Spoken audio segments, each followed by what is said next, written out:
இல்லைன்னு சொல்ற கதை. எல்லாருக்கும் வணக்கம். நான் உங்கள் சக்தி. இந்த வீடியோவில் வந்து பார்த்தீங்கன்னா டாப் 5ல இருக்கக்கூடிய ஒரு கொலை விசாரணை படங்கள் அல்லது ஒரு கிரைம் இன்வெஸ்டிகேஷன் த்ரில்லர் படங்கள்னு வச்சுக்கோங்களேன். ஸோ அந்த மாதிரி இருக்கக்கூடிய படங்களுடைய லிஸ்ட்டை தான் வந்து பார்க்க போகிறோம். இது மாதிரி நம்மளுடைய சேனலில் பார்ட் 1, பார்ட் 2, பார்ட் 3 சொல்லிட்டு நிறைய அந்த போலீஸ் இன்வெஸ்டிகேஷன் த்ரில்லர் வீடியோலாம் போட்டிருக்கோம். அதெல்லாம் வேணும் அப்படின்னா அதற்கான லிங்க் வந்து டிஸ்கிரிப்ஷனில் இருக்குது. ஸோ நீங்கள் போய் செக் அவுட் பண்ணி பாருங்க. இந்த படங்களுடைய லிங்க்லாம் உங்களுக்கு வேணும் அப்படின்னாலும் கீழே நம்மளுடைய டெலிகிராம் சேனலோட லிங்க் கொடுத்துருங்க. ஸோ நீங்கள் அதில் ஜாயின் பண்ணி அந்த படத்தினுடைய லிங்க்லாம் வந்து நீங்கள் வந்து வாங்கிக்கலாம். வாங்க இப்போ நம்மளுடைய அந்த டாப் 5 லிஸ்ட்டுக்கு வந்து போயிடலாம். இதில் நான் முதல்ல உங்களுக்கு சஜஷன் பண்ண போற படம் என்னன்னா ஒடேலா ரயில்வே ஸ்டேஷன் 2022 ரிலீஸ் ஆன இந்த படம் தமிழ் டப்பிங்ல வந்து பாத்தீங்கன்னா சாத்தூர் ரயில்வே ஸ்டேஷன் அப்படின்ற மாதிரி வந்து இருக்கும். இந்த படத்தினுடைய ஒன்லைன் ஸ்டோரி என்ன அப்படின்னு பாத்தீங்கன்னா படத்தினுடைய கதாநாயகன் IPS ஆகி அவருடைய சொந்த ஊருக்கே போஸ்டிங் வாங்கி வந்து வராருங்க. ஆனா அவருடைய ஊர்ல எந்த தப்பு எதுவுமே வந்து நடக்காது. அந்த அளவுக்கு வந்து ஒரு கண்ணியமான ஊரா இருக்கு. ஆனா கொஞ்ச நாள்லயே வந்து பாத்தீங்கன்னா கொலை கற்பழிப்பு அப்படின்ற மாதிரி வந்து ரொம்ப அதிகமா வந்து வர ஆரம்பிச்சிருது. அதுவும் அந்த கொலை வந்து பாத்தீங்கன்னா புதுசா கல்யாணமான பெண்களை தான் வந்து ரேப் பண்ணி வந்து கொலை பண்றாங்க. உண்மையிலே வந்து இந்த கொலைகள்லாம் வந்து யார் பண்ணிக்கிட்டு இருக்கா, அதற்கான காரணங்கள்லாம் என்ன அப்படின்றத நம்மளுடைய கதாநாயகன் கண்டுபிடிச்சாரா இல்லையா அப்படின்றதான் இந்த படத்தினுடைய ஒன்லைன் ஸ்டோரி. இந்த படத்தை பொறுத்த வரைக்கும் பாத்தீங்கன்னா ஸ்கிரீன் பிளே ரொம்பவுமே வந்து இன்ட்ரெஸ்டிங்கா வந்து பண்ணிருப்பாங்க. படத்தில் நடிச்ச எல்லாருடைய பெர்ஃபார்மன்ஸுமே வந்து சூப்பரா இருக்கும். ஹீரோவுமே வந்து தரமான ஒரு ஆக்டிங் வந்து அந்த படத்தில் வந்து கொடுத்துருப்பாரு. தமிழ் டப்பிங்குமே வந்து பாத்தீங்கன்னா எந்த இடத்துலயுமே வந்து பிசுறு அடிக்காது. சூப்பரா வந்து தமிழ் டப்பிங் வந்து பண்ணியிருந்தாங்க. ஆக்சுவலா இந்த படம் வந்து பாத்தீங்கன்னா ஒரு ரியல் ஸ்டோரி, அதாவது ஒரு உண்மை சம்பவத்தை பேஸ் பண்ணி எடுக்கப்பட்ட படம் அப்படின்ற மாதிரி சொல்றாங்க. பட் இந்த படம் பார்க்கும்போது உங்களுக்கு தெரியும், ஐயோ இதெல்லாம் உண்மையாப்பா அப்படின்னு. ஸோ அந்த அளவுக்கு வந்து ஒர்த்தா இருந்துச்சு. ஆனால் கொஞ்சம் ஸ்லோ பர்னிங்காக தான் வந்து படம் வந்து மூவ் ஆகும். ஸோ அதை மட்டும் நீங்கள் வந்து மைண்டில் வச்சுட்டு பாருங்க. என்னை பொறுத்த வரைக்கும் இந்த படம் ஒரு வாட்சபிளான படம் தான். நீங்கள் போர் அடிச்சிச்சு அப்படின்னா கண்டிப்பாக அந்த படத்தை வந்து ட்ரை பண்ணுங்க. அந்த அளவுக்கு வந்து ஒரு ஒர்த்தா இருக்குங்க. இந்த படத்தினுடைய IMDb ரேட்டிங் வந்து பார்த்தீங்கன்னா 10க்கு 5.4 ரேட்டிங் வந்து கொடுத்துருக்காங்க. இந்த படம் தமிழ் டப்பிங்கில் ஆஹா ஓடிட்லேயே இருக்கு. ஸோ பார்க்கணும் அப்படின்னாங்க கண்டிப்பாக போய் இந்த படத்தை வந்து வாட்ச் பண்ணுங்க. உங்களுக்கு நான் ரெண்டாவதாக சஜஷன் பண்ண போகிற படம் சீதாராம் செகண்ட் கேஸ். இந்த படம் 2026 தமிழ் டப்பிங்லேயே இப்போ வந்து ரிலீஸ் ஆயிருங்க. ஆக்சுவலாக இது வந்து ஒரு கன்னட படம். இந்த படத்தினுடைய ஒன்லைன் ஸ்டோரி என்ன அப்படின்னு பார்த்தீங்கன்னா போலீஸாக இருக்கக்கூடிய கதாநாயகன் அவருடைய ஏரியாவில் நடக்கக்கூடிய ஒரு சீரியல் கொலை, அதுவும் எப்படின்னா கை கால்கள் எல்லாத்துலேயுமே ஒரு இரும்பு கம்பியால் வந்து கட்டப்பட்டு இந்த மாதிரி கொலை செய்யப்படுறாங்க. தொடர்ச்சியாக இதே மாதிரியான கொலைகள் வந்து நடந்துகிட்டே இருக்கு. ஸோ அதெல்லாம் கண்டுபிடிக்கிறதுக்கு நம்முடைய கதாநாயகன் களத்தில் இறங்கி கண்டுபிடிச்சாரா இல்லையா, எதுக்கு இந்த மாதிரி கொலைகள்லாம் நடக்குது, அது பின்னாடி இருக்க பேக் ஸ்டோரி என்ன அப்படின்றதான் இந்த படத்தினுடைய ஒன்லைன் ஸ்டோரிங்க. இந்த படத்தை பொறுத்த வரைக்கும் ஒரு ஸ்லோபன் த்ரில்லருங்க. இந்த படம் இன்வெஸ்டிகேஷன் சீன்ஸ் எல்லாமே செம்மையா வந்து பண்ணியிருப்பாங்க. படத்தில் அங்கங்க நிறைய டீட்டெயிலிங் வந்து விட்டுருப்பாங்க. ஸோ படத்தை நீங்கள் எங்கேயுமே ஸ்கிப் பண்ணாமல் பார்த்தா மட்டும்தான் அந்த டீட்டெயிலிங் எல்லாத்தையுமே வந்து நீங்கள் வந்து அண்டர்ஸ்டாண்ட் பண்ண முடியும். ஆனால் படத்தில் அங்கங்கே என்னடா தம்பி கொஞ்சம் ராட்சசன் படம் வாட வருது அப்படின்ற மாதிரி சில BGMs அதெல்லாம் வந்து விட்டுருந்தாங்க. ஸோ இருந்தாலும் இது ஒரு இன்வெஸ்டிகேஷன் படம் அப்படின்றதுனால அது கொஞ்சம் செட்டும் ஆச்சுங்க. படத்தில் 1 இல்லை 2 இல்லைங்க, கிட்டத்தட்ட ஒரு 3 ட்விஸ்ட் வச்சு விட்டுருப்பானுங்க. 3மே வந்து ஒரு அருமையாக தாங்க இருந்துச்சு. ஆனால் இந்த படம் ஒரு லோ பட்ஜெட் படம். அதை மட்டும் மைண்டில் வச்சுக்கிட்டே பாருங்க. படத்தினுடைய நாயகனான விஜய் ராகவேந்திரா தான் இந்த படத்தினுடைய ஒரு மிகப்பெரிய பிளஸ். நம்ம ஏரியாவில் எப்படி நம்ம அருள்நிதி இந்த மாதிரி இன்வெஸ்டிகேஷன் படம்லாம் பண்ணுவாங்கல்ல, ஸோ அதே மாதிரி கன்னடத்தில் வந்து பார்த்தீங்கன்னா விஜய் ராகவேந்திரா தான் இந்த மாதிரி ஸ்டோரியெல்லாம் வந்து பண்ணிட்டு இருப்பாங்க. என்னை பொறுத்த வரைக்கும் ஒரு தரமான ஒரு சீரியல் கில்லர் மூவி தான் இது.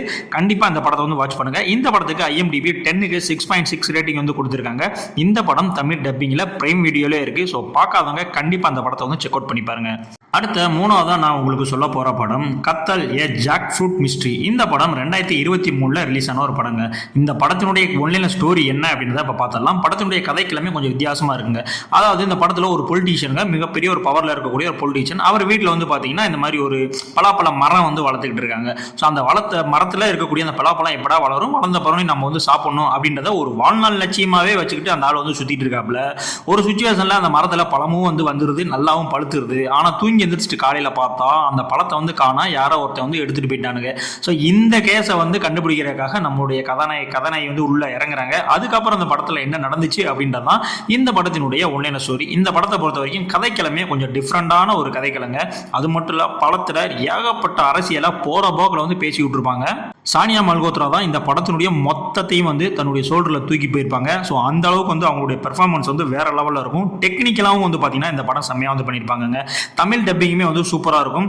கொஞ்சம் அந்த காமெடி அந்த அரசியல் ரெண்டுமே கலந்து இந்த ஒரு படத்தை வந்து கொடுத்துருப்பாங்க. ஸோ என்னை பொறுத்த வரையும் இந்த படம் ஒரு தரமான படம். இந்த படத்துக்கு IMDb 10க்கு 6.7 ரேட்டிங் வந்து கொடுத்துருக்காங்க. இந்த படம் தமிழ் டப்பிங்கில் நெட்ஃப்ளிக்ஸ்லேயே அவைலபிளாக இருக்குது. ஸோ நீ பார்க்கல அப்படின்னா கண்டிப்பாக அந்த படத்தை வந்து பாருங்கள். கண்டிப்பாக வந்து இந்த படம் உங்களை டிசப்பாயின்மெண்ட் பண்ணாதுங்க. அடுத்து நான் நாலாவதா சொல்ல போற படம் மர்டர் முபாரக். இந்த படம் 2024 ஹிந்தியில வந்து ரிலீஸ் பண்ணாங்க. இந்த படத்தினுடைய ஒன்லைன் ஸ்டோரி என்னன்னா, படத்தினுடைய ஆரம்பத்திலே கிளப்ல ஒரு மர்டர் வந்து நடந்துருது. இந்த கொலையை வந்து யார் பண்ணாங்க அப்படின்றத கண்டுபிடிக்கிறக்க கதாநாயகன் உள்ள இறங்குறாப்ல. ஃபைனலா கண்டுபிடிச்சாரா இல்லையா அப்படின்றதான் இந்த படத்தினுடைய ஒன்லைன் ஸ்டோரி. இந்த படம் வந்து பாத்தீங்கன்னா இந்த நம்ம நைட்ஸ் அவுட் படம் பார்த்திருப்பீங்களா, ஸோ அந்த கான்செப்ட்ல வந்து எடுக்கப்பட்ட ஒரு படங்க. கொஞ்சம் ரொம்பவுமே வந்து ஸ்லோ பர்னிங்கா தான் வந்து படம் போகும். ஆனா ஒரு நாவலை பேஸ் பண்ணி எடுக்கப்பட்ட ஒரு படங்க.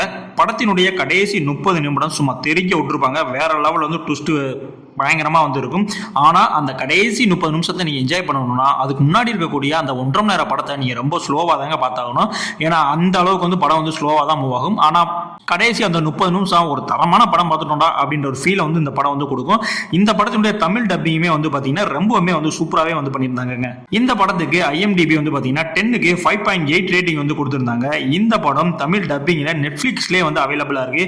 நீங்க பார்க்கல அப்படின்னா கண்டிப்பா வந்து பாருங்க. கிரைம் இன்வெஸ்டிகேஷன் த்ரில்லர் ஃபேன்ஸ்க்குலாம் இந்த படம் வந்து ஒரு ட்ரீட்னு சொல்லுவேன். அந்த அளவுக்கு இன்வெஸ்டிகேஷன் சீன்ஸ் போர்ஷன்ஸ் எல்லாமே வந்து சூப்பரா வந்து பண்ணியிருப்பாங்க. ஸோ நீங்க பார்க்கல அப்படின்னா கண்டிப்பா அந்த படத்தை வந்து வாட்ச் பண்ணி பாருங்க. படத்தினுடைய ஒன்லைன் ஸ்டோரி என்ன அப்படின்னு வந்து பாத்தீங்கன்னா, படத்தினுடைய கதாநாயகி வந்து பாத்தீங்கன்னா போலீஸ் வந்து ஒர்க் பண்ணிட்டு இருக்காங்க. அவங்க இப்ப சஸ்பென்ஷன்ல வேற இருக்காங்க. ஒரு டபுள் மர்டர் கேஸ் வந்து வருது. அதையும் வந்து அன்அபிஷியலா வந்து இன்வெஸ்டிகேஷன் பண்றாங்க. பண்ணும்போது தான் வந்து தெரியுது அந்த கொலைக்கும் இவங்க வச்சிருக்கக்கூடிய ஒரு வெப்பனுக்கும் இடையில ஒரு தொடர்பு இருக்கு அப்படின்னு. ஸோ அதுக்கப்புறம் படத்தில் என்னெல்லாம் நடந்துச்சு அப்படின்றதான் இந்த படத்தினுடைய ஒன்லைன் ஸ்டோரிங்க. ஆக்சுவலாக அந்த ஹிட் கேஸ் நம்பர் 1, 2, பெனாய் கேஸ் நம்பர் 1, 2 அந்த மாதிரி இந்த ஹெட் சாப்டர் அப்படின்றத வந்து ஸ்டார்ட் பண்ணியிருக்காங்க. ஸோ ஒரே ஒரு கதாநாயகி தான். ஸோ அடுத்தடுத்து ஒரு கேஸாக வரும், இவங்க சால்வ் பண்ணிக்கிட்டே போவாங்க அப்படின்ற கான்செப்ட்ல தான் இந்த படத்தை வந்து எடுத்திருக்காங்க. இந்த படத்தினுடைய ஸ்க்ரீன் பிளேயுமே வந்து பார்த்தீங்கன்னா செம்ம சூப்பராக வந்து பண்ணியிருப்பாங்க.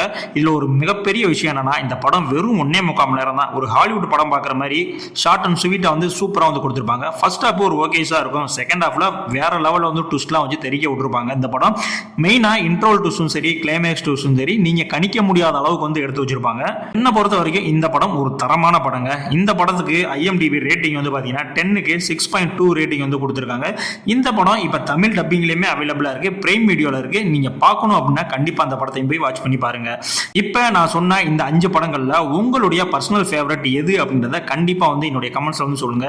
ப்ரோ உங்களுக்கு எது ப்ரோ பர்சனல் ஃபேவரட் அப்படின்ற மாதிரி நீங்க கேட்டீங்க அப்படின்னா நான் வந்து சீதாராம் தான் வந்து சொல்லுவேன். ஏன்னா அந்த படம் ஒரு லோ பட்ஜெட் படமாவே இருந்தாலும் அதுல இருக்கக்கூடிய இன்வெஸ்டிகேஷன் சீன்ஸ், ஸ்கிரீன் பிளே எல்லாமே வந்து ரொம்ப நல்லாவே இருந்துச்சு.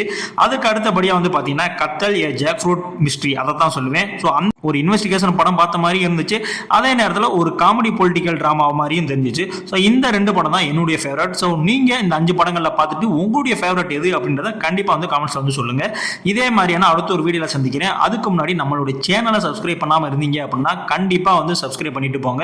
ஏன்னா இது மாதிரியான மூவி ரெக்கமெண்டேஷனுக்கு நம்மளுடைய சேனல் என்னைக்குமே வந்து நம்மளுடைய ஃபேன்ஸை டிசப்பாயின்மெண்ட் பண்ணாது. அந்த அளவுக்கு வந்து தரமான மூவிகளை மட்டும்தான் வந்து நம்ம சஜஸ்ட் பண்ணுவோம். ஸோ இதே மாதிரியான யூடியூப்ல ஃப்ரீயா கிடைக்கக்கூடிய மூவிஸும் வந்து நம்ம வந்து போட்டிருக்கோம். ஸோ அதுவும் நீங்க பிளேலிஸ்ட்ல போய் செக் அவுட் பண்ணி பாருங்க. ஸோ அடுத்த வீடியோல உங்களை சந்திக்கிறேன். நன்றி.